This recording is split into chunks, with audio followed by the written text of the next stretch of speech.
Yeah. Man, you supposed to be recording. You gotta cancel that. That's uncool.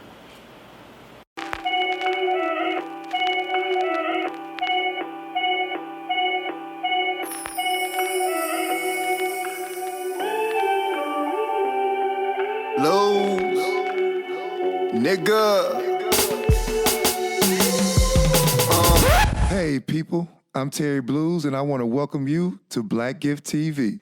Make sure you subscribe to the channel by clicking the icon below. Black Gift TV is your one-stop shop for colored content. It is the official channel for the Four Color Man podcast and the Dean's List streaming series. You also find music, stand-up comedy, and short film works. And if you like the content, make sure you visit www.blackgiftcreative.com, the official sponsor for the Four Color Man podcast merch. Now, let's start the show. You are now about to witness the strength of street knowledge. All right, hey, welcome back to the Four Color Man podcast with your host, Terry Bluez. Kings building kings through candid and comedic conversation where we get to drop jewels and jokes. I've been working on that intro, people. I hope you like it. Right now, we got a very special guest in the building coming to the cartoon couch. Like I said before we even started this interview, I know I'm not going to pronounce his name right.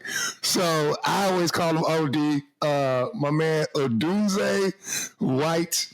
Say your last name again. Oguguo. There we go. Welcome, my good man. I appreciate you coming on today. Thanks for having me, man. This is it. It's already kind of fun. Yeah, so like I say, man, like most of my guests are people I know, brothers that I've interacted with, brothers that I've encountered that I know are doing dope ass shit. So my man OD, little history.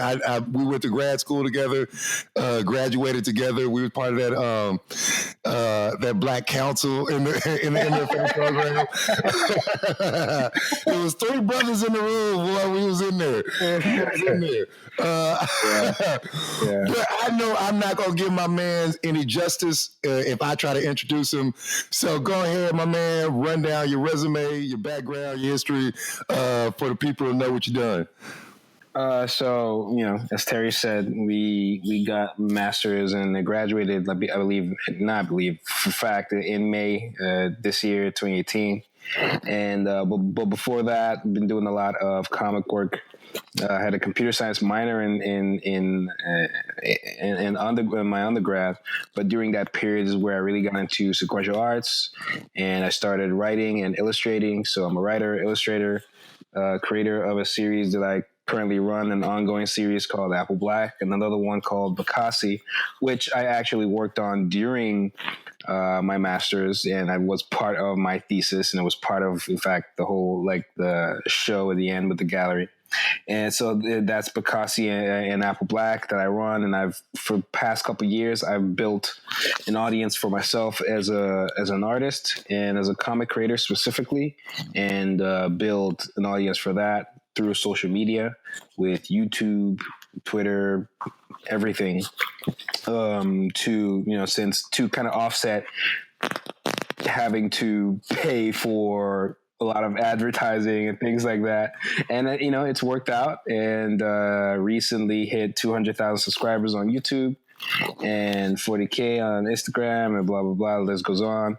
I help co-found Saturday AM, the digital diverse anthology magazine that features several other comics, including Apple Black and Bakasi, even though Bakasi is on something called Saturday PM. So if you look at Saturday AM is more mainstream and more kid oriented, while Saturday PM is where the more mature titles are going to be, where the comics that are more experimental, that share more mature themes, 18 plus. Makes sense. Yeah, like Saturday morning cartoons versus Adult Swim. You know what I mean? Exactly. I got you. Exactly.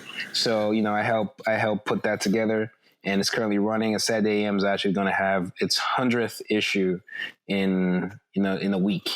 And so we've been doing this for a while, and we released the magazine. It's a digital magazine. We released the magazine with all these comics in it, interviews and all this cool stuff. We released the magazine twice twice a month. But at the same time, we take a break after every 5 issues, and we call like a set of 5 issues a season.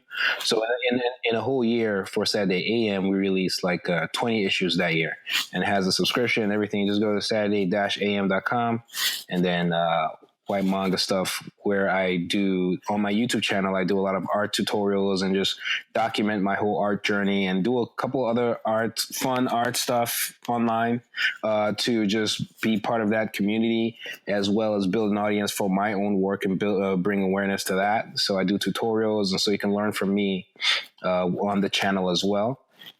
And that's what I do, man. And I have my hand in a lot of spots, in a lot of pots. Sometimes if I'm not drawing, I might just go rap. Just you know what's funny? Yeah, I peeped that, yo, and that's why I wanted to bring you on, man, because I peeped your work, I peeped your hustle. I didn't realize you had your hands in so many things. Because you know it's funny, Spence hit me up. He was like, "Yo, you see that music video OD did?" I was like, "Yo," and I would listen to it. I was like, "Yo, that nigga actually spitting." I was surprised. I was like, "Oh shit!" God, you know, I try to. It's one of those things where I'm trying things out where if I want to I want to take advantage of the younger years. We're not getting any younger. So it's kind of like I have this mindset where if I want to do something, I'm just going to do it. I'm just going to do it. Yeah, fuck it.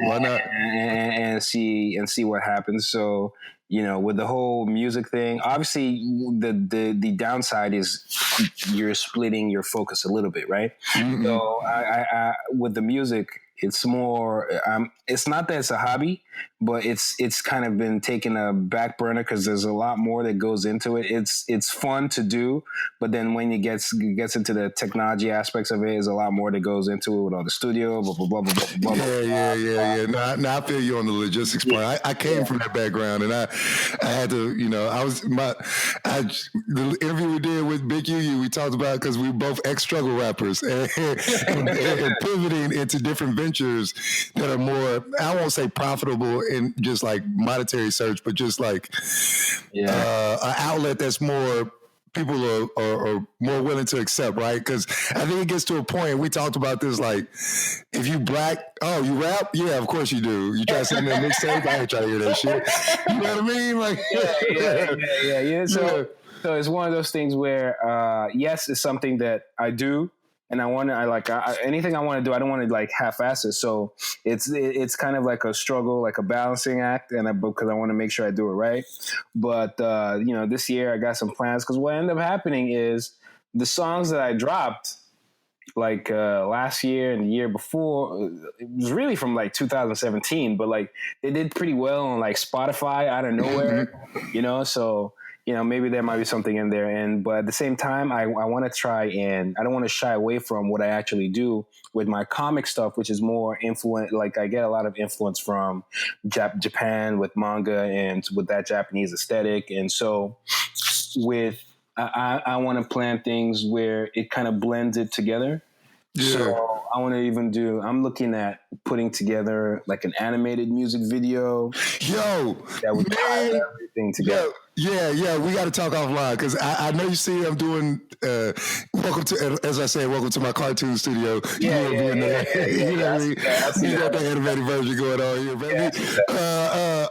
But I have been hollering at a few people about, like, and the animation I'm doing isn't to the necessarily, I'm still at the beginning stages, right? I'm not going to claim to be an excellent animator, but we're going to be doing this podcast. I schedule all my own interviews, record the audio, edit the audio, master all my shit, do the cartoon, draw the characters, all that, all on my own. So that's a lot just for one person. So I know what you mean, right? As far as like trying to find that time to like want to do all these things and end up splitting your time. Yes.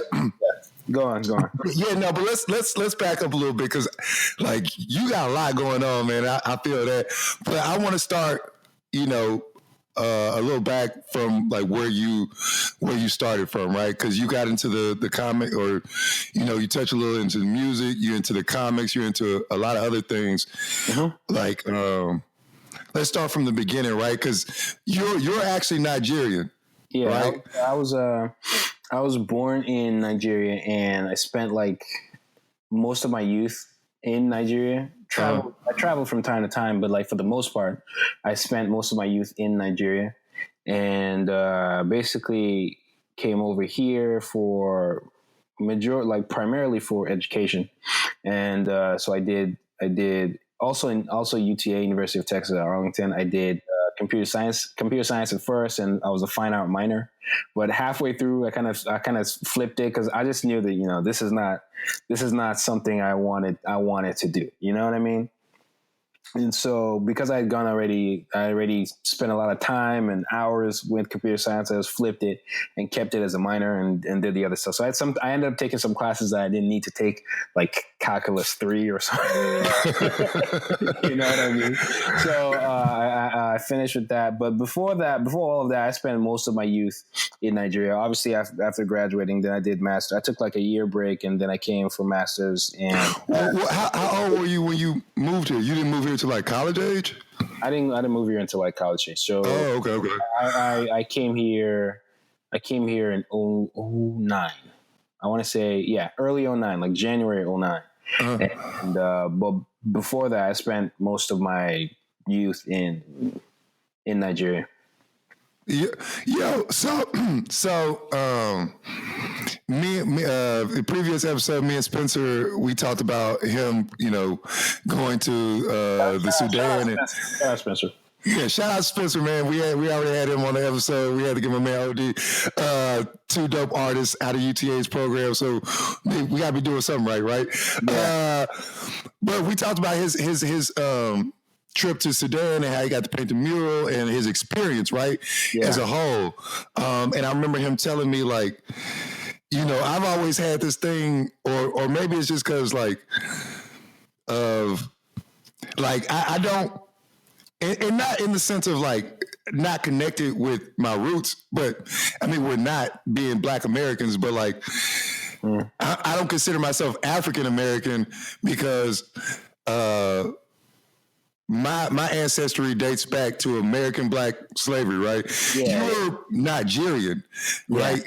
I say African Americans are Africans who actually migrated here on their own free will, right? Like, but like, is it because that he obviously it's a podcast, right? So we can talk. Yeah. That's why. Yeah. That's why I want to get to it. It's a little confusing, right? Because when you hear the term African American and people want to make a difference with African American and like maybe Black American, right? To me, when I hear that, I hear literally the same thing. To me, it's the same thing, right? Yeah. And for someone like me, I'm not even American. I'm not American at all. I am Nigerian. I'm Nigerian. Yeah. Straight. Yeah. Yeah. So it's something where, let's say someone in my position was American, right? But maybe they spent most of their years in Africa and then they moved here, right? You can have like that maybe dual citizenship or whatever. But then, like, would you consider that person African American or Black American? Like African American, because they migrated, like they weren't.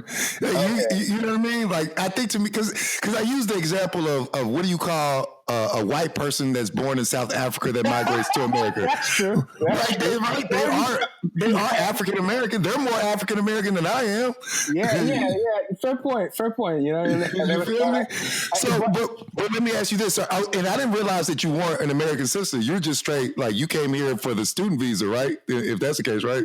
I came here for school. Yeah. So, do you feel, in your experience of growing up in Nigeria and then coming to America, do you feel like you have a different experience than like when I say Black American and African Americans, like we don't really, like, sometimes we kind of like butt heads, and I don't know if it's a cultural thing or because it's like Africans don't have the same I guess, like, social conditionings that we have. For instance, right, you guys are proud of you're like proud of your Nigerian heritage, proud to be African, yada, yada, yada. Yeah. Whereas Black Americans aren't instilled with that same pride. So we kind of have the self-hate thing. And then when it comes to Africans, it's like, oh, they think they're better than us. But it's, cause we had this conversation with Spence about it. Like, yeah. So I'll say it might be a little more complicated than that. Because I'll say, I understand what you're talking about with the self-hate thing here, but at the same time, it's not everybody, right? You still have their people here who are proud to be whatever they are, and then you have people who are here who you would consider Black Americans, but they've gone out of their way to be truly in touch with their like roots. Right? Yeah. And then there is this confusion, right, with the term, because you're using it here for this podcast. It has its own definition to like, it has its definition to this world of this podcast, because I don't know. That's why I brought it up, because I don't understand it. Not that I don't understand. I don't hear the same definition outside of it, where there is a difference between African American and Black American. To me, it's like, if you're American, and you're the same, right? The whole African American thing, I see it like interchanged, right? It's not like a stamped universal known fact that, okay, there's a difference between the two. So there's that. That's a little confusing. So for me, it's if you are say, let's say going back to that example I gave with that person who was born in Africa, spent most of their time, but they just happen to be American. Mm-hmm. I would still consider them African American, Black American, but they would just be, just slightly different, because they're more in touch. You know what I mean? Mm-hmm. But for me personally, the difference is also it's also more complicated. You will find a lot of people that are proud to be African, proud to be Nigerian or Sudanese or whatever, and personally, right? And I just keep it real. I'm not sure where Spencer went to, but I feel like Spencer went to the I don't want to say the nice parts of Africa. I want to say the parts of Africa that had the proud people. Yeah. Because I wouldn't say I grew up in the side that had the opposite. It was a mix, right? Mm-hmm. So as someone who grew up there, I've seen both sides. I've seen the set of Africans that are proud to be African. They represent 100%. But then I see the parts that kind of touch on like what you're talking about, where they butt heads and there's this and there's that. And I've seen all shades of, specifically speaking for Nigerians, right? Mm-hmm. Maybe in Sudan it's a little different, but specifically Nigeria, I've seen all kinds of crazy shit. Like it's like I've seen both sides. Mm-hmm. I've seen the clean side, and I've seen like the edgy, dirty. And I don't even mean like literal dirty. I just mean like, that dark world to a degree, right? And it's how, you have your dark parts in America here, but I'm talking about that, whatever that dark version is, do like a translation for Nigeria. So for example, I remember going to school in Nigeria. So like I did like high school in Nigeria. Mm-hmm. And it's called like secondary school and stuff like that. So it's a slightly different system, but whatever. Point is, I remember going to school in the morning, and in the morning, a bunch of people, like early, like, man, I don't know, 5 o'clock, 6 o'clock, a bunch of people were beating the shit out of somebody who stole from a shop right before they opened, was trying to like steal from the shop, steal what they have and like sell it elsewhere type shit. Mm-hmm. And they beat him so much. Then they got nobody called the cops, because there isn't a number for the cops. There isn't like a 911 to call the cops. Someone please call 911. If you wanted to, literally, if you're in trouble and you wanted to call the cops, you have to know the cop's full phone number. You need to know that cop's actual phone number. From ass beat. What's the number again? 817. Shit, nigga, stop. No. So they beat this dude. They got tires. They'll get like big, huge tires, right? Like a cartoon. You know how they trap somebody in a set of cartoons, in a set of tires, like in a cartoon. And so they put a bunch of tires. They continue beating his ass, right? And then they basically burn him alive. Oh, Jesus Christ. Yep. You didn't see that. Hey, goddamn. And there isn't like any, it's called, the term usually used is called jungle justice. And you have the cops on around, so they're like, oh, you're a thief? You want to steal? So it's kind of like a message to everybody who could possibly have this mindset. Hey man, we ain't fucking around. We're gonna beat your ass and burn you alive. Even though what they were stealing is probably like what $10 or $5 or like $5 in dollars. Yeah, something like that, right? And so I've seen all that kind of stuff. I've seen where there's transportation called Okada, where it's just transportation on a bike. It's not regulated at all. You don't even need a helmet and stuff like that. You get on the bike, they tell you they take you where you wanted to go, like a motorbike. And I've seen and heard drive-bys where that happens. Like immediately somebody does they watch you do ATM, they find you. So I'm saying all this to say that there are several experiences you can find in all these African countries, and I feel like luckily the part that Spencer has visited are the nice parts. You know, everybody's all cool. Everybody's all respectful. Everybody's always like, Uncle Spencer, you know what I'm saying? Everybody's all cool. You know what I mean? I've been to the parts where they're like, yeah, Uncle OD, and then your wallet's gone. You know? Spencer went to the part where it's like, hey, Uncle Spencer, it's like, oh, come draw me and shit. But no. So you can get the same way you get like a spectrum of all sorts of things you get here, you can get it there as well. You know, it could be just the living situation, just the streets, or down to school, whether it be university or the school I went to. Like, you don't want to get me started on the stories in school. Like, you don't want to get me started. Like, there are some crazy stories with just the school stuff. Because I went to boarding school.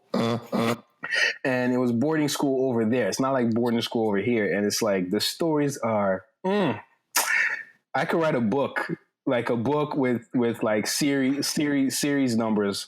So it's. I just say that to say that there's some nice parts. You see some very nice people, very proud people, very welcoming people. They exist, right? Mm-hmm. But my point to bring that up is, you get that everywhere, right? So to say that, you know, the people in Africa, they're more proud, I would say it depends on where you are. You know what I mean? It depends on where you are, because they are the nice parts when it comes to like the people or the infrastructure and stuff like that. But then there's like the opposite, and then there's like the middle. You know what I mean? So I got to experience it all to various degrees. Yeah. And I get that, man. I think everybody, every place has its own issues, and you know, I was listening to an interview, I think it was with Bun B, and they were asking him, you know, how when he came up, he was able to translate to everybody so well. And one thing he said was like, man, I was speaking for my hood. What I didn't realize is everywhere has a hood. They just speak in different slangs and dress differently, but we're all pretty much speaking about the same shit. You know what I mean? And so like every place has a ghetto, man. Every place is gonna have that same sort of similar issues. Because even when talking to Gabe, he was talking about his issues growing up as a Latino young man and raised by his grandmother. I was like, yo, my experience was very similar. So it's interesting to get these stories that like, you know, that really kind of connect us. Like, yo, we ain't no different, man. Like, we gotta go through all the same shit.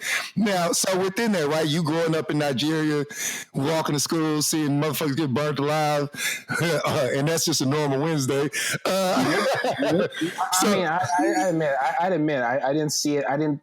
The school one, I remember that morning vividly.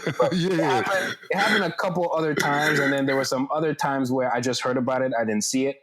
But like when it comes to like I witnessed it or heard it or was aware of it happening, I know it happened more than I, heard of it. But like it happened, like I heard of stuff like that going down like at least 6-7 times.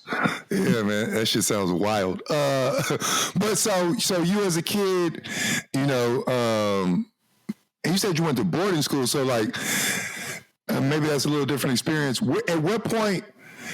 A two-part question, right? At what point have you always been like just drawing and doing artistic shit? Or did you make a conscious decision like, oh, I want to do this art shit? Because I know you said you started out in computer science, but sometimes, especially, and tell me if this is true or not, Nigerian parents be very demanding. I was about to break it down. Immediately you said it, I was like, okay, I know where you're going with this. So obviously, and you kind of get similar things in countries like Nigeria. I'm sure, like I hear the same thing from like Indian parents. I hear the same thing from parents like that, right? Where the parents from those kind of countries where they want you to be either a lawyer, a doctor, or an engineer. Like I hear that shit all the time, right? So my parents, thankfully, while they still wanted that, my parents were not as strict. They were like a little open about it because they knew what I like to do. So from the jump, I was always into like, arts and like action stuff and cartoons and things like that and video games. And in Nigeria, to this day, there is like an electricity issue. So like you could just be chilling at home and all of a sudden the electricity just goes out. Whether you've paid or not, it doesn't matter. Especially if it's raining, it'll just go out. And in fact, it's almost like a shared thing in the city where a certain portion of the city will have lights and another part wouldn't have. And it's almost like standard. When this part has, this other part just doesn't have. It's rare. So it was just a weird thing. The fridge is not working. Like when the electricity is out, it's out. Like it's out completely. To the point where I've seen jokes like where some Nigerian comedians would have where if the electricity is still on, especially if it's raining outside, they're like shocked. They're like, what's going on? So there's an electricity issue in the country. And so therefore the plus side is it kind of allows people to go outside more, interact more, and all this, do all sorts of stuff, right? Socialize more, play more actual, physical activities, play more soccer, football is huge in Nigeria, and do all those kind of things. So as a kid, there wasn't that much to do, especially if you kind of live, because I didn't live I grew up in such a way where I didn't, my friends weren't close to me. The only chances I had to hang out with my friends for the most part were in school, especially when I was young. So for me, if there wasn't any electricity, I couldn't go outside and play because there was no one to do anything with except for my siblings. But it's not always that easy, especially if most of your siblings are girls. And then if all I had to do, and normally if there was electricity, maybe I'd be playing video games or something like that, or if I was in a school, whatever. But if there wasn't any electricity, all I could do to entertain myself was to bring those video games out of the screen to paper. Right? And so I tried to draw. I'll take like my Super Nintendo, take the Street Fighter cover art, and I'll try to copy it on paper and see what I could do. And I think that's how it started. That's how I remember it starting. And then eventually I got in. I saw comic books, and some kids bring comic books to school. Again, comic books is one of those things where you can take the electricity from the TV, but you can't take the electricity from the comic book. You know what I mean? Yeah. So comic books, people were really into comic books, and so you're looking at all these characters, looking at this art. It was just very intriguing and interesting to me. And so I always, when I got a hold of them, I always tried to copy the art. And I think that's where it started from. And I got into X-Men and Spider-Man and stuff like that, and started thinking about the possibilities of me doing a comic while keeping it at the back of my head that, in Nigeria, especially back then, there weren't many avenues to say, oh, I'm going to be a comic artist and I'm going to like be comfortable. You know what I mean? Mm-hmm. From a monetary standpoint. So that was always a worry. And so, I know it was a worry in my parents' minds as well. So anytime anybody asked me anything about what I wanted to be when I grow up, I just to shut them up, I just say, oh, doctor, whatever, move on. Yeah. But I didn't even think about it. I didn't care. It was just my answer to just, hey, back off. There was a time I said priest. I don't care. Just leave me alone. You know what I mean?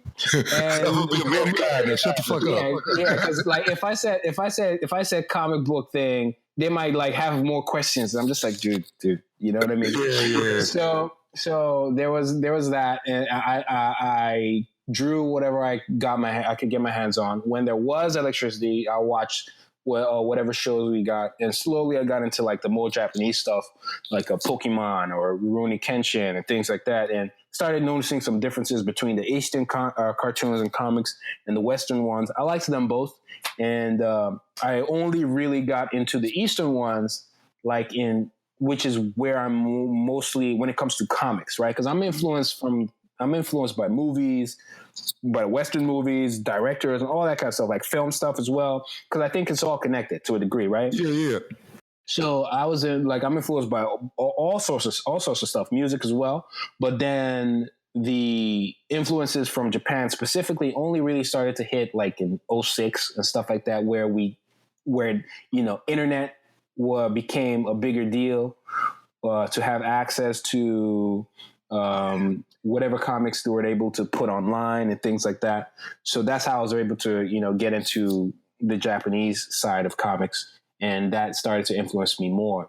But I only started taking everything seriously as a potential thing that I could actually do once social media started to really, really take off, because I saw it as an avenue, a way to like in 2010, mid 2010, I saw it because I saw other artists online doing similar things where they would build an audience and they would use that audience to, support whatever they were creating. And that's where I saw the genius in it, and I saw the potential in it. So I hopped on it early. And so I've been building an audience since then. Right. But obviously before I even got here, again, I was kind of like giving that answer of, oh, I'll be a doctor. And, someone asked me 2 minutes later, I say priest. And eventually I said engineer, and I stuck with engineer long enough to where it actually stuck. Yeah. And I was like, okay, if I'm going to do this engineering thing, maybe I want to do something that ties into art. So I said computer engineering, then maybe I can, graphic design, 3D, whatever, and just be connected to computers, because I knew, okay, computers are where things are headed. Yeah. So that's why I came to UTA, and I came in trying to do a computer science major, but I still wanted to do some fine art stuff. Because my brother, who was also going to UTA at the time, kind of helped me out there and advised me to do it. Because initially they wouldn't, my parents didn't even want me to go to school for arts kind of stuff. So I had to do engineering. And it's only when I got here, I was like, plans are changing. Yeah, no, it's funny you say that, because I was literally just about to say you had to like in order for you to get here, right? Like like in the back of your mind, you're like, man, fuck anything else. I can draw. I'm dope at this art shit. I can do this. Like I can build my shit. Like I know what I'm doing. But to your parents, it's like, nah, that ain't viable. So for you, it's just like, okay, I'm gonna go be a computer engineer, and they're like, oh, okay, great. Now they can tell all their friends, yes, Odunze is an engineer. He's in engineering school. But you get here, you land, and you're like, hey, pops, psych, nigga, I'm going to art school. I am very happy to be here. So you get here, and initially I didn't want to just get here and switch, psych, right? Yeah. So my initial thing was like, hey, let me try this computer science stuff, right? At the end of the day, there is money in it, so maybe I could do it and have art be, maybe have it support the art. You know what I mean? Yeah, no, most definitely. But eventually, as I was putting that together, it was just a chore, and then the YouTube stuff started. I started to see some potential there, and then I was kind of being drawn in different angles, and I just thought my focus in the computer science stuff, while it's still there, is even still there to this day, because I ended up you to do stuff like that, you have to like it to a degree. Yeah. So I almost forced myself to like it, and so I do like it to a degree, but I know what I really like versus sitting down writing code. So I even have videos on writing codes where I tie it all together, and I wrote a program. And this I actually did this with Scott in during the masters, where in one of his classes, emerging technology, where I wrote code that kind of took data, took artwork, and put out a different comic every time you run it. Anytime you run the comic, it'll go through a folder that has certain arts, right? Mm-hmm. But then the program will take some of the art and then place them in a certain order to tell a different story every time you run it. So if you rerun it, it'll tell a different story every time. So when I'm doing all this kind of stuff, I always try to find a way to tie it all back into what I actually like doing, which is comics and stuff like that. So that's initially I was like, okay, maybe I'll get money from engineering, and then that's what will fund the fine art stuff or the comic stuff. But eventually I was just like, nah, screw that. I'm just gonna switch it. I'm tired of writing code. And that's how I got into doing the fine. And I was I'll be real. I was getting better grades with the fine art stuff anyway. Of course. Of course. What do you think? I'm a filmmaker, nigga. I was like, I didn't get a degree for that. It's funny. That's interesting. I didn't know that was one of your graduate school projects, because we interviewed Kitten, and I think Kitten was on your board also, or your thesis committee. Ken Ramsey. Oh yeah, Ken. Yeah. I believe he was on your thesis committee also, right? Yeah, and we talked about that, because he does digital humanities and data mining, and that programming thing, right? Like we're this artificial intelligence of teaching these robots to read, and you just added another element. These niggas can make comic books too. Listen, human beings are slowly making themselves obsolete, what we don't realize. You think I need you to draw me a comic, nigga? This computer can draw me infinite comics. You are right. Low key, that's what's happening. That's fucking hilarious. But so within that though, right? Like, what and what was that phone call like, or maybe you went back home and had to have it face to face? I don't know. But what was that conversation like with your parents of like, okay, listen, I know, but I can't do this. Like, I'll minor in it. I'll keep it in the top. But I gotta go full fledged in this art shit. Like, you know what I mean? And it was a conversation, because I remember talking to my dad before I left, and he was like, "Oh no, if you just want to do it, then just stay here." I mean, you know what I mean? Yeah. And I was just like, dude, you don't know what you're saying. But so eventually, definitely, they wanted me to do like engineering stuff, right? But when I decided to do the switch, and my brother was on my side, and I think that's what really helped a lot. Even though my brother did engineering through and through, electrical engineering, so he was on my side a lot. I think that helped a great deal. So it was almost like he kind of cushioned the fall to a degree. And so when I talked to them, I expected to have. That's why I say my parents are a little more understanding than most Nigerian parents. Because I tell you right now, most Nigerian parents they would have disowned, hung, killed, shot, whatever. You know what I mean? But my parents, when I told them about it, like, okay, I'm making the switch, right? It was actually pretty straightforward and easy. Like, they were like, my dad was like, okay. So in my head, like, especially looking back at it, it was like, okay, my brother's kind of already had that discussion with them for me, and they were much more understanding. And I think especially because they thought I was kind of good too, right? Even though they're not like credible art sources, and their family, so they want to support at their core. So it's not like, oh, your parents think you're good, so you must be good. But at the same time, they didn't just dismiss what I wanted to do, and they were actually pretty understanding, which kind of shocked me a little bit. You know what I mean? Especially from when you compare to what the standard of that conversation should go, how the standard of that conversation should go. Yeah. Usually they'll yell at you, they body slam you through the phone, they go crazy. But I think they were very understanding, and since then, because we're talking like 2011. But since then, they've been, chill, and they've just gotten chiller and chiller and chiller. Even though, there have been some ups and downs, they've kind of had my back to a point where, in my head, I've always viewed them as weird alien non-Nigerian parents. There are some things I get away with, and I'm just like, really, okay. Y'all progressive out here. It's New Age Nigeria.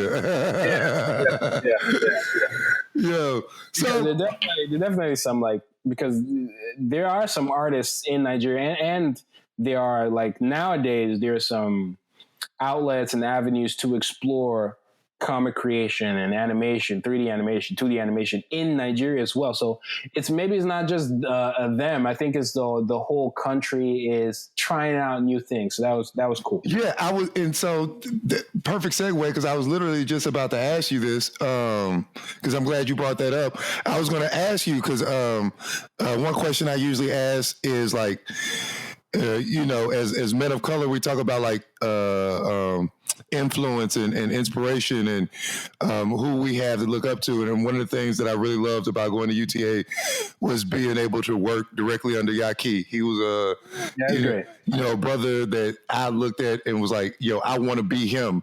Like, not be him, but like what he's doing, what he's achieved, all these things, like as a role model, a mentor, right?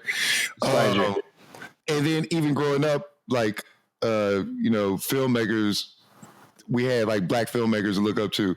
So for you, like as a young Nigerian boy interested in arts and comics, was there like a Nigerian comic or a Nigerian artist, or like somebody that you could look up to and relate to be like, oh yeah, I could do it. That person's doing it, so I could do it. Or you just had to like kind of like not maybe break down that wall. I don't know.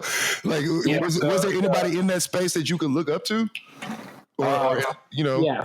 So for me, there were definitely. I mean, like Nigerian African culture in general is rich in the arts and culture and arts and crafts and stuff like that. Especially where I grew up.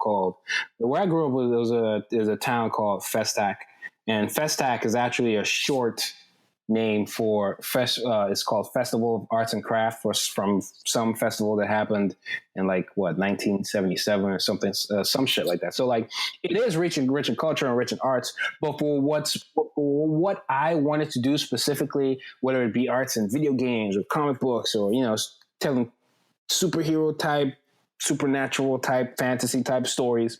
A Nigerian that represented that? No, there was none. Zero. Zilch.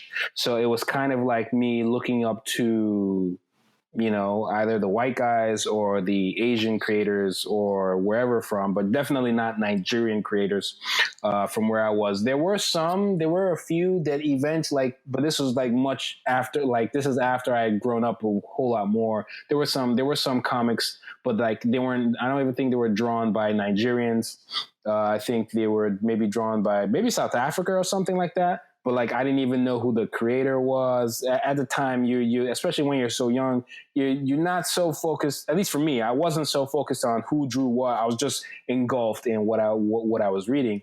But there weren't any, and if any, they definitely weren't many or any I could come up with off the top. So for me, I was influenced directly from the West and the Western creators, and if I was influenced by something that was done by maybe an African American or Black American, like we talked about, if there's a difference, I may not even know. So it was after I got here and I started to take it a whole lot more seriously than that I started to look into stuff like that. And there were some people that influenced me, but they weren't. First off, they weren't Nigerian. And I wasn't especially in the beginning, I admit, I wasn't too, oh, this guy is Black and he's influenced me. Yeah, he's influencing me. Or this guy is, this guy's from here, and the fact that he's from this place he's influencing me. I didn't care because, and I think this is one of the key differences, is where there's a difference between someone like a Black person who grew up in Nigeria versus a Black person who grew up here in America that had to see all the, you're not going to get as much racism or see as much racial discrimination in a country where everybody's the same. You know what I mean? Yeah. I think that's the biggest difference. Yes. Yeah. So I didn't get to experience that as much, or it was there, but I didn't notice it as much because it's just a different environment, right? Versus somebody who grew up here. So it was only after I got here that I started to wait a minute. There isn't, or let's stick with anime and manga for a second. And manga and anime is basically animation. Mm-hmm. That is it's just a Japanese way of saying animation. A manga is just a Japanese way of saying comics, right? Yeah, I'm glad you cleared that up because I did not know what the difference was. Yeah. So and not just for you, but your audience as well. So and the only differences are just that maybe cultural differences in the way, okay, maybe in Japan they will make comics this way because of A, B, C, and D. But at the end of the day, they're just comics. You know what I mean? Yeah. It's just a Japanese way of saying manga and a Japanese way of saying animation, anime, manga. So if you look at anime and manga, especially because most of it comes from there, especially most of the mainstream stuff comes from there, you barely see people of color in it. You barely have people of color creating it and stuff like that. And here, someone growing up here would notice that and go, why don't I see representation of people that look like me? And then, because if you do stuff like that now, there's actually money in it. There's money in representation and diversity, because now it's more inclusive, it's more representative of the world that we live in today, and it's more accepted now, and there is money in it. And it's not just ethnicity. It's not just an ethnicity, but it's also in sexual orientation, is in religion, is representing the world reflecting the world that we live in today. And it's not just beneficial from a monetary business standpoint; it's also beneficial from a moral standpoint, because media influences people. So if every time we see a Black guy on TV, it's for somebody he shot or he got shot, that's all people would kind of connect that to. Yeah. So if you got to see more representation in media or entertainment media, it might shift the narrative a little bit. So from a moral standpoint, it's great. From a business standpoint, it's great. And you get to notice that more so here than in Africa, where you're just consuming that content because of lack of content, because of boredom, and also being young and not experiencing and understanding what the African Americans here are going through. You know what I mean? Yeah. So for me, when I got here, I wasn't even looking at, and there was also a naivete in how I viewed the whole thing, to where even when I was creating comics in the beginning and creating manga, I barely put a black person in it, because in my head it was just like, well, I didn't even think about it, so it was like reflex to not have them in there because I never saw them in there. You know what I mean? It's only when I started to do more research and look into it more and question the decisions I was making, that's when I started to change things, right? And so when it comes to looking for influences, I wasn't looking for any particular influence, like, oh, this guy's black and he's doing this. Is like that influence that didn't do anything for me until I got here and started to see things, right?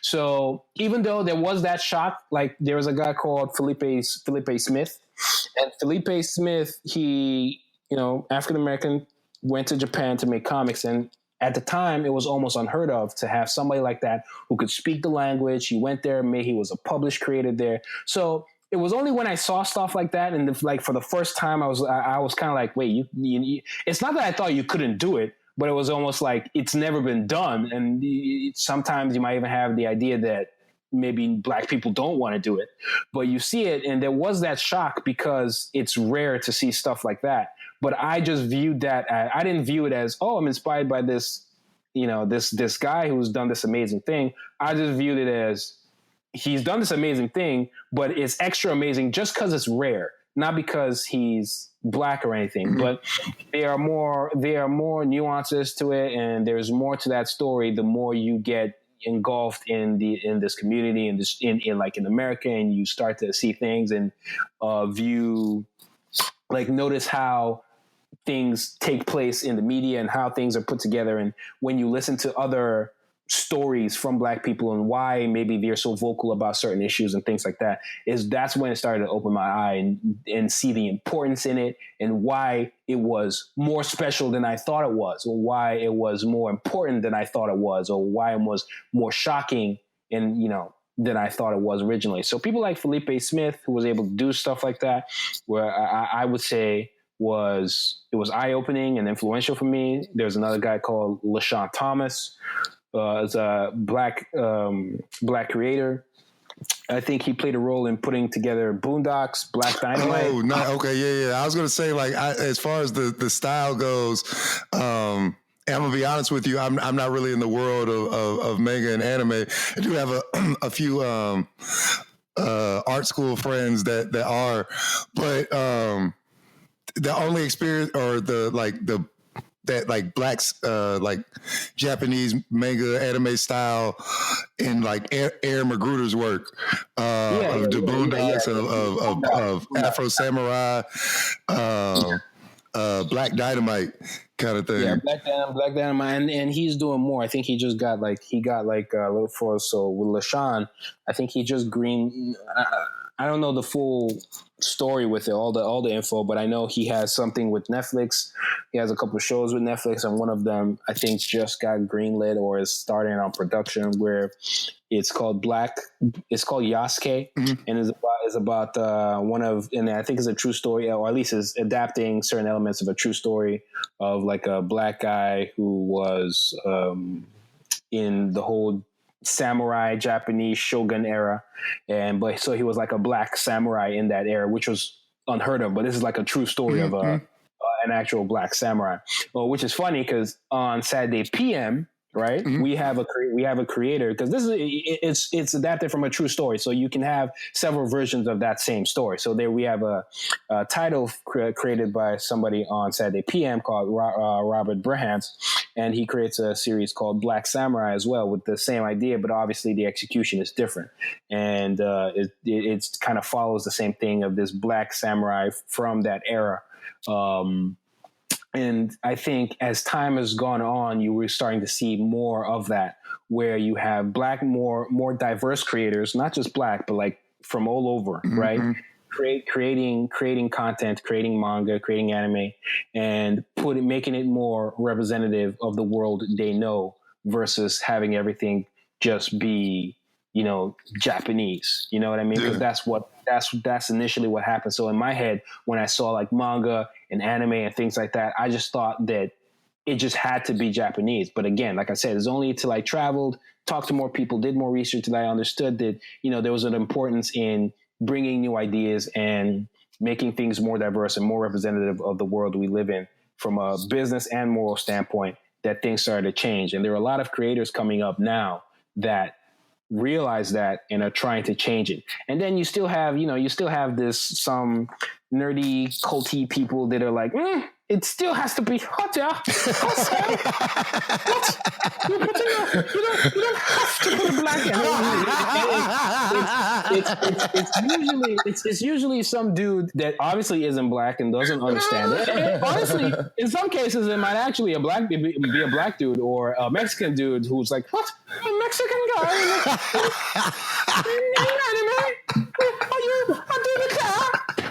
You know what I mean? All that kind of shit. And or it'd be like an Asian guy saying the same thing. And one of the people that I work with in Saturday AM, he always brings this up where people can take manga and do whatever they want with it because, like I said, manga comics are the same thing, right? The only reason why I feel like people still use the terms separately is just because the Japanese comics are done in such a way that's very unique, right? To where when you use a separate term like manga, it kind of helps people understand what you're saying, right? So generally manga, for instance, is done there's still some manga in color, but like there's some mangas that are done in black and white. Most of them are done black and white, but you can think of it as done in that way for cultural reasons, or where their Asian stuff was done that way with like ink and paper, and also for business reasons where it saves money because you're not dealing with printing and color and things like that. And, that kind of stuff. There's more to it where, because it's in Japan, the comics are actually read from right to left and not left to right. But that's because they read everything from right to left in Japan. You know what I mean? Yeah. So if you see some people who don't understand that, and they want to make what they believe is manga, and they believe that it just has to be right to left, and they try to publish their stuff here in the West, which doesn't make sense, right? Mm-hmm. So if you can do stuff that's manga and have it be left to right, but do it here in the West because that's how we read stuff. We read stuff from left to right here, right? But you can adopt the other elements of manga into your work. But I just say that. And you can still have it be right to left, but at least you understand why. It's one of those things where know the rules before you break them. Yeah. So at least understand why the reading orientation is done a certain way before you make your decision. I digress. So there are people who I honestly, I got a little sidetracked. I got a little sidetracked there. But like, there are people who do that kind of stuff, and you like the person I was talking about on Saturday AM. He was talking about anybody can do manga. Anybody can take that aesthetic and be influenced by that aesthetic and do whatever they want with it with new ideas, right? And be more representative and all the stuff we've been talking about here with representation, but you're always going to get that blowback of some people trying to be purists or whatever, right? And say, oh, you can't do that, or manga can't be that, or because of who you are, you can't do what you're doing and call it manga. You know what I mean? Like, regardless of how close it looks to its Japanese, the Japanese influences that you're getting from, you can't call it manga or whatever. And he has this good example of saying, okay, give us hip hop back. because you Asian motherfuckers break dances and wearing FUBU and shit. So it's kind of like everybody from anywhere can take hip hop and do whatever they want with hip hop. But all of a sudden, manga's off limits. You know what I mean? You got Filipinos battle rapping. Come on. So, exactly. And people rapping in their own language. It might be a little weird, but it's kind of like it's accepted, right? Yeah. And then you can go into this whole conversation of how that happens to like the black community a lot, where people just take shit and they don't cite their sources. You know what I mean? Yeah. Yeah. So like that's the whole thing with that. And so for me, my influences only started to like really take shape and have names attached to them once I got here and did more research. Yeah. It's funny, man. You brought up a couple different black artists in the field, and you talked about manga more or less being more a style than just an actual like exclusive genre, right? Like you can to a degree, right? Yeah. Because I always like to say at the core, manga and comics are the same thing. Like manga literally translates to comic strips. Like they're the same thing. The only thing is you might still want to keep the term by itself, even though you're speaking English and like include it in your English vocabulary, just to signal that, okay, when I say manga, what I'm really saying is Japanese comics, right? Yeah. So there's manga, there's something called manhwa, which is more, I believe, Korean comics. And so it can get like really messy and dicey, right? So, but at the end of the day, right, they're both comics essentially, but you might just want to keep the term so whoever you're talking to understands that, okay, you're talking about Japanese comics, because Japanese comics are generally done in a certain way, in a certain style for certain cultural or managerial reasons, right? Yeah.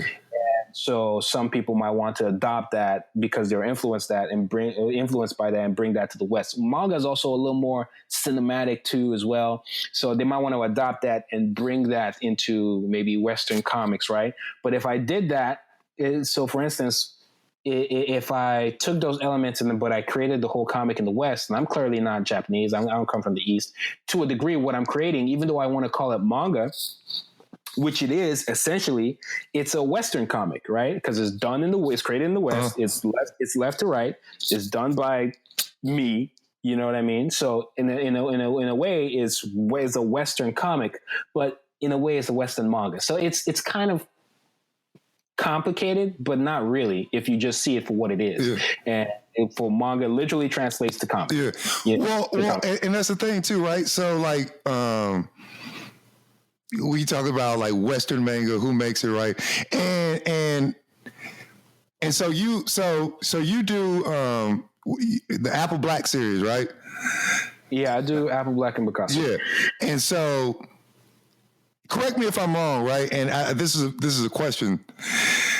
There's this whole thing of Afrofuturism.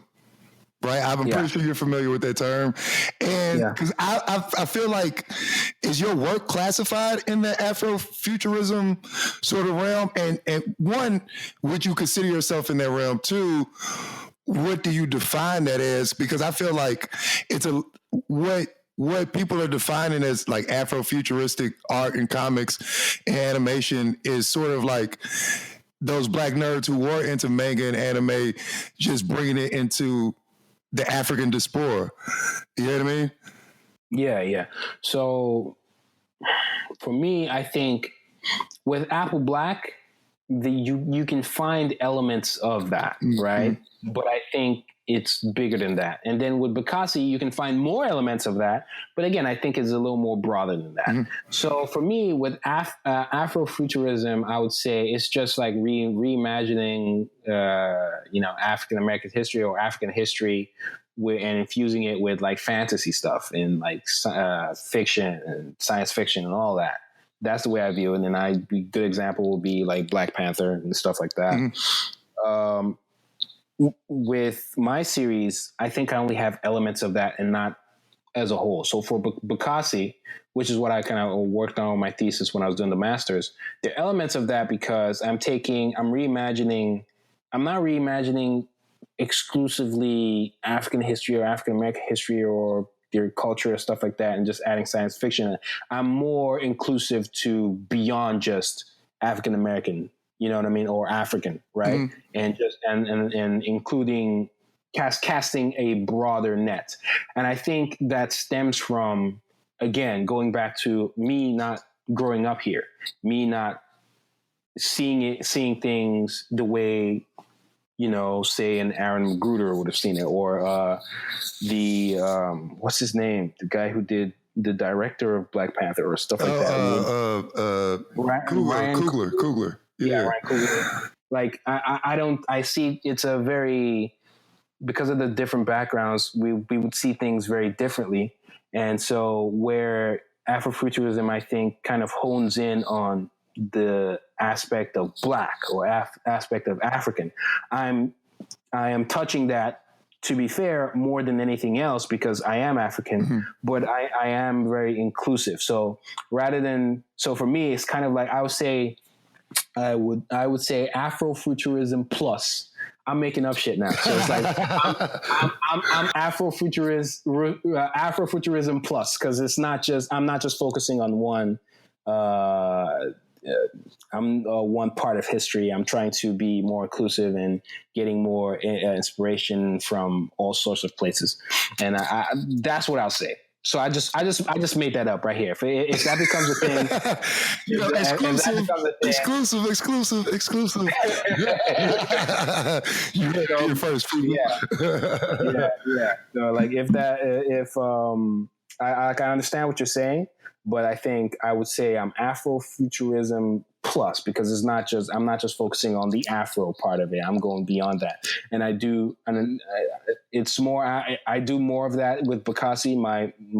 Because I did Bakassi before I did Apple Black, and like I was talking about, right?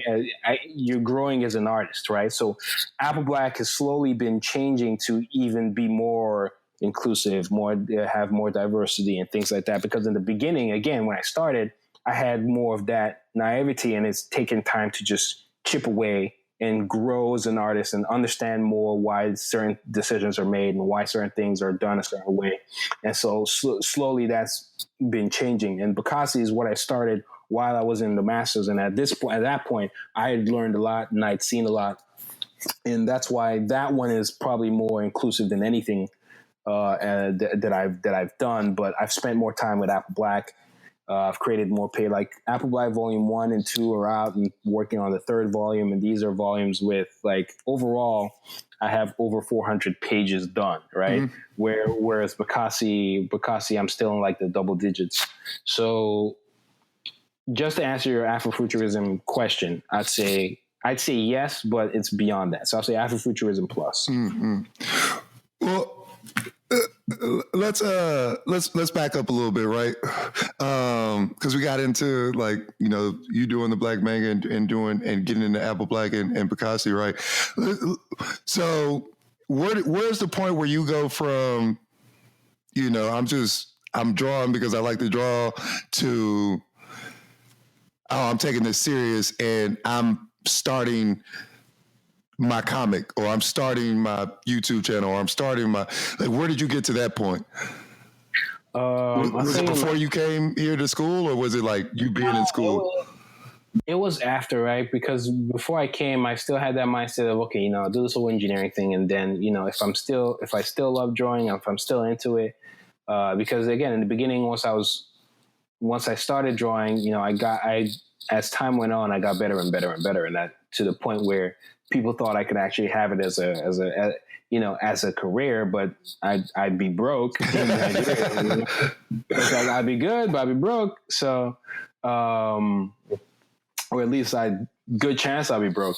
Anyways, so when I was coming, I still wasn't 100% serious. It was only when I got here, and then stuff like YouTube. So YouTube happened, and people started posting videos on YouTube. It was like, you get some stuff. Back then, 100,000 views was viral. You know what I mean? Yeah.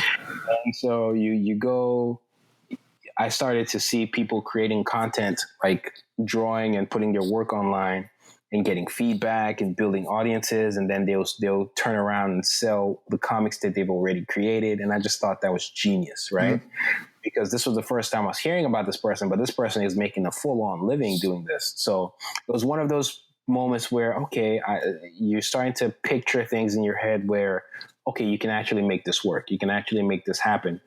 And so when YouTube dropped and YouTube opened up like a partnership where you get paid for the videos that you put up, So it was one of those moments where, while I'm doing all this computer stuff, I can be building an audience at the same time. I can be putting all these YouTube videos together because I knew I could draw. So I was like, okay, this guy's doing it. If this guy can do it, it was one of those things where even if I felt like the person was better than me in whatever way, it was one of those things where if this guy can do it, then I can do it, or I can try to do it and pull something off. And I just started to build things from there. And in the beginning, maybe I wasn't taking it 100% serious. It was one of those things where it didn't have my primary focus, but I was just doing it just to see, what could happen. Like, can this actually work? And just testing the waters. And then once I started to get like good feedback on my work, even though in the beginning it was not always good feedback, but even like once I started to see the potential in building an audience, then the whole dream got to be a little more solidified as time went on. And so I say like I really got serious with it I got serious with building that YouTube channel, say late 2010. Mm-hmm. And then once I got serious building the YouTube channel, then I got serious making my comic in like 2011, where I actually started making comics and like simple short stories, getting some feedback, getting like I had a plan of like, okay, this is what I'm going to do to improve and put this together and blah, blah, blah. And that, meanwhile, there were other artists who were practically famous, making money, just doing what they love to do, making a living off or what they wanted to do. And that was kind of like very inspirational for me. So I was kind of like tailoring my channel with theirs. So for an example, is a channel called Mark Crilly. Mm-hmm. And this is just a guy that kind of does what I do and does tutorials, talks about his comics, talks about how to write, and it's all tied into film as well. So you can take some elements and like putting into what other stuff you're doing, even though maybe you might not be a comic artist per se. So I was tailoring my channel after his and seeing what I could do with that, and a couple other channels as well. So it's only when the more I grew, the more serious things got. And then I started plotting out a plan of action of like, okay, this is what I'm not good at. This is where I'm not that good. Like, this is where I need to improve. And as time went on, I just tackled it at my own pace because I was still in school. So to a degree, there wasn't any rush. But then 2011 hit after I did a couple of short stories, got some feedback. After 2011, I decided, okay, it's time to start. It's time to start my comic. I thought that at that point I was good enough to begin, good enough to get decent enough feedback from, say, professionals in the actual industry. So I was like, okay, I can start now, and I'll just get better with time. And that's kind of like how it happened, and everything just went from there. So I started creating Apple Black and sharing it little by little with the audience I had built at the time on YouTube. And I think by 2011, I think I had like 3,000 subscribers. So just sharing it with those 3,000 subscribers, getting some feedback, building an audience, and people who were willing to support me whenever I put it out. And I just kept on grinding. It was one of those things where you just don't give up. You just putting stuff out there. I'm not so much thinking about the end result, and I'm more in the moment and thinking about the process of putting everything together and just growing. Yeah. And that's kind of like, it just spiraled into what it is today. But like for me to begin seriously, I just got more serious in it the more people took an interest. And I think there were a lot of people inspired me to do it. There were a lot of people who I inspired, and then their own feedback motivated me to do more. You know what I mean? Mm-hmm. And it just kept on going until it's kind of where it's at today, to where I practically got into the master's program because of it. I got into the master's program because most of what I know, I didn't learn it in UTA. In UTA, you go through the usual classes, and then the usual art classes, and very little kind of bled into my comic stuff. There isn't like a comic program at UTA currently. Yeah, does that exist anywhere? I don't know. Oh yeah, there are a lot of comic programs. Mm-hmm. there's SCAD, Full Sail, but there's some, and not, those are actually specifically arts type schools, but they're like some regular schools that have sequential arts programs all over the place. So UTA didn't really have one. So most of what I learned on my own. But when it came time for masters, I think it gave me an extra edge when they were picking because of how different I was, right? Yeah. And they hadn't seen anything like it. So in turn, what I learned on my own is what really got me the master, like allowed me to at least assisted me a lot in getting me in the program. So, I just kept on keeping on, and you get noticed here and there, and things start to happen, and it motivates you to work even harder. And now I have 2 volumes out. And at this point, there wasn't like a moment where I was like, okay, I'm going to be serious with it now. It just became serious with time. And at this moment, I'd say, yes, I'm serious with it. But in the beginning, if you asked me, I would have said I'm serious with it. But like, I know that, my whole focus wasn't there because at that time I was still like doing computer science stuff. And even the fine art stuff that I was doing wasn't necessarily connected to it, like I said.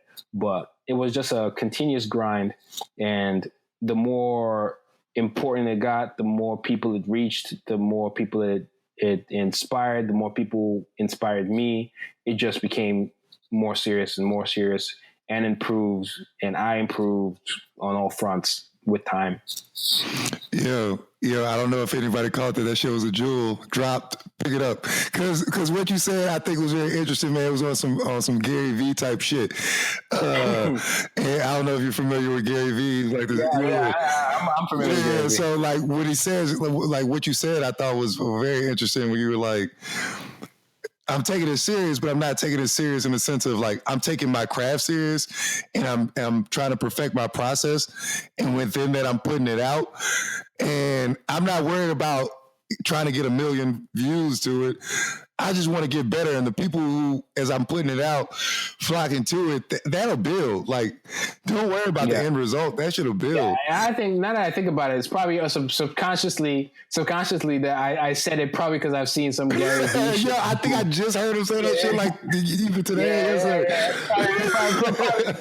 Probably Gary V spoke through me, man. Like, the Gary V spirit spoke through me. So because I think he's probably said something about, and maybe if it's not him, it's probably some TED Talk or something like that, where it's and that is what it is. It's not like I was trying to sound motivational. It was one of those things where I just remember that feeling at the time where I was more focused on like getting better and I was into the process more. Like at the time, I wasn't thinking of any of this shit. It's just looking back, I was just more into the process. I was more into like even learning the stuff. Like before doing comics, you kind of have to do some research on how comics are actually made, and it's made differently. Like everybody makes comics differently. Everybody uses certain software differently. Everybody's different. Everybody has their own style from top to bottom. The way they draw, the way they ink, the way they do everything, the way they write. The same thing with directing movies. Everybody has like a directing, you know what I mean? So it's kind of like to learn. There's just so much information, especially with the internet. So you kind of have to like be a special kind of focus to know what you're doing. And so even like the learning process of like when I learn a new thing when it comes to making comics, especially with this manga aesthetic, making comics is like, oh, so that's how do you do that? Like I was so into the process of making it, the process of getting better. And as time went on, it became, okay, the process of just putting work out there and just making work that you like and just enjoying putting work out there, enjoying the thrill of entertaining people and them enjoying it regardless of how small the audience was at the time. And then eventually it would evolve to this entrepreneurial thing where it's kind of like, okay, now how can I get this, I know it works. How can I get this into in front of more people, and what are the steps to make that happen? Then you kind of get involved in the process of that. You know what I mean? So it's kind of like step by step. And I think that's how it became this serious thing, and people finding out about me. And I think without even me knowing, especially in the beginning, the fact that I was Black, I think also played a role to where other kids who were black, or maybe not necessarily black, but just non the usual, because the usual was, okay, if you're doing manga, you're a Japanese person from Japan. You know what I mean? So just being non-usual, like the Felipe Smith thing, and who's also gone on to do other cool stuff. I believe Felipe Smith actually ended up, I think he's done with the whole Japanese thing. He ended up created like a new Ghost Rider, like the new Ghost Rider with like for Marvel. So he worked with Marvel. They did the whole new Ghost Rider thing where it's kind of like excuse me, where he has like the traditional Ghost Rider rides like this bike with the flaming skull and stuff like that. So this one, he's kind of like on an Impala or something like that. It's different. It has a diverse lead, like a Mexican lead as well. I think was something Luna. I can't remember the name, but like it's different, cool, and everything. And so the same way he inspired people, I think, you know, I did that to a degree. There were a lot of people who were shocked that I was black and I was doing what I was doing. Then there's like a small group in there that are shocked that I'm Nigerian and doing what I'm doing. Specifically Nigerian, specifically someone who grew up in Africa doing what I'm doing. He's like, oh, he's African. yeah, knowing the lack of resources to actually get to this point as well. So I think, you know, it all comes like full circle when you start to think about it. Yeah, man. Yo, that's dope. I think, we'll wrap this up soon, man. I think that's a good positive note to end on.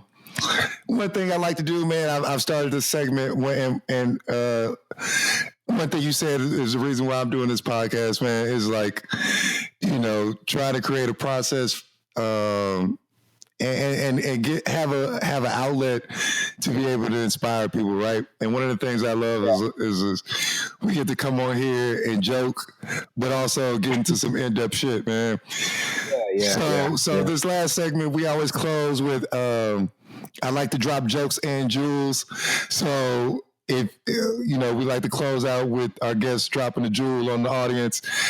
So if you could give a piece of advice to either yourself, a younger you, or somebody that looks up to you, what piece of advice would you give them?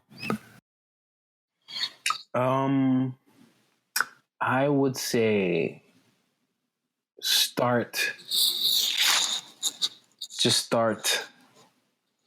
just do it. Nike. That's my advice, man. Nike. Do it. Just do it. Nike. Yo, word, man. Word. But legit. Just do it, man. Like, sometimes we get caught up in trying to do so much pre-planning and like, oh, I got this great idea. Then what's stopping you from putting it into action, man? You might not have the resources. Yeah. And it's not, it's one of those things where you kind of have to fight yourself to a degree, and it still happens, man. Like, again, with the music stuff, like I have so many ideas, but like I'm drawn into some other stuff. So like I talked about with the focus, right? So I'm focused on so many things, but I have to have a scale. I have to be organized and have like a scale of not a scale of preference, but like a table of importance, right? Okay, this needs my attention right now, so I need to give it my full attention more than everything else. But like, I'm doing a lot of stuff. I'm doing the YouTube, doing the social media, doing this, doing the comic. I'm trying to do the music stuff. But like, there is like a table of importance, so I need to give my focus to certain things. But like, specifically with the music, they're like, I have so many ideas, I have so many written stuff I want to put out there, blah blah blah blah. And like the music video, this animated music video, like I have this plan and this idea, and it's one of those things where I've gotten to the point where even with the comics, it got to a point where I had and one of the things that motivated me to do a comic was not just because I wanted to do a comic, because it was also because I felt like I had a good story. Mm-hmm. So there's a part of me that felt this call to action of like, if I don't tell this story, I will not be happy in life. You know what I mean?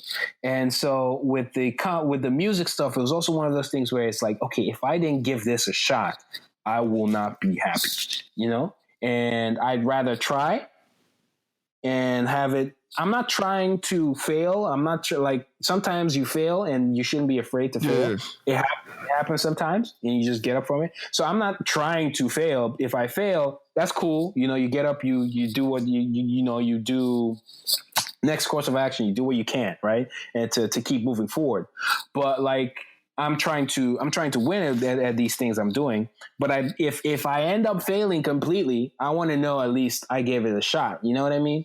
So it's one of those things where with the music, like I don't want to. My 20s, I want to use it to do all sorts of shit. You know what I mean? And it's one of those things where you have so many ideas, it can get all jumbled up to where it's so much and so overwhelming, you're intimidated and you end up not doing anything. So I just say the advice is whatever it is, if as long as you're not hurting anybody physically or mentally, just do it. Word. And that's what we do here, man. We just out here trying to live, try to get some things done. I felt like you just said, man, like how you said, if I didn't tell this story, it's no way that I could be happy. You know what I mean? Yeah. And I have a lot of I know a lot of people. I have these conversations with a lot of people that are really like inspirational. They inspire me. And I feel like, if I don't get a chance to expose this to the world, I'm not going to be happy, man. So that's some good sound advice to end on.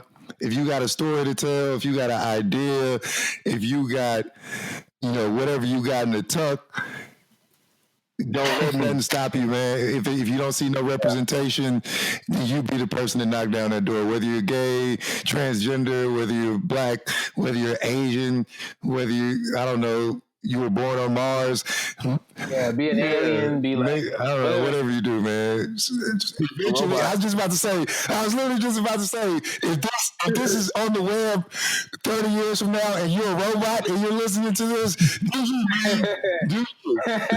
Do you, man? Get that robo representation. Just because I'm artificial intelligence doesn't mean I don't have feelings. Robo futurism, man. Yeah. If you don't like how you guys are being portrayed in Blade Runner, Ex Machina, do you? Oh man, and this is going to be controversial for me to say, but the robots are going to be the next Jews. Like they're going to take over. They're going to take over, and we can't do anything about it. But on that, wait, let me pay some bills real quick. So before we go out, just know visit www.blackgiftcreative.com. You can get all your Four Colored Men podcast merch. We got the Black Gift merch. We also where you'll find our spotlight on Black creatives. And also where our podcast is now hosted. So go to blackgiftcreative.com for all your Four Colored Man needs. They're our official sponsors now. And it's just me. But that's it. I appreciate my man OD for coming on. Oh, shit, man, my bad. I'm tripping. Go ahead and shout out what you got coming out, all your social medias, where they can find you. Give all that info out before we head out. You can find my comic and my comic and comics and Saturday AM by just going to Saturday-am.com. Our 100th issue is coming out next week. So that should be that, that's kind of one of the things where people look at and they know we mean business. So you check out the comics that we publish. We have a lot of cool, interesting, diverse characters and diverse people behind the scenes putting all this stuff together. So if you want to support that kind of stuff, please do check out Saturday-am.com. My YouTube channel is Whyte Manga TV, WHYTMANGA TV on YouTube.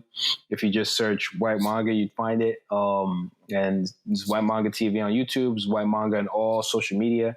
And also Saturday_AM, at Saturday_AM to find our Saturday AM social media as well. And that's where you find my videos, all that good stuff. Nice, man. So with that, man, like I said, this has been the Four Colored Man podcast. a space for kings to build with kings through candid and comedic conversation where we drop jokes and jewels. I am so happy to be here. This has been the Four Color Man podcast with your host Terry Bluez. Shout out my man OD, and we out.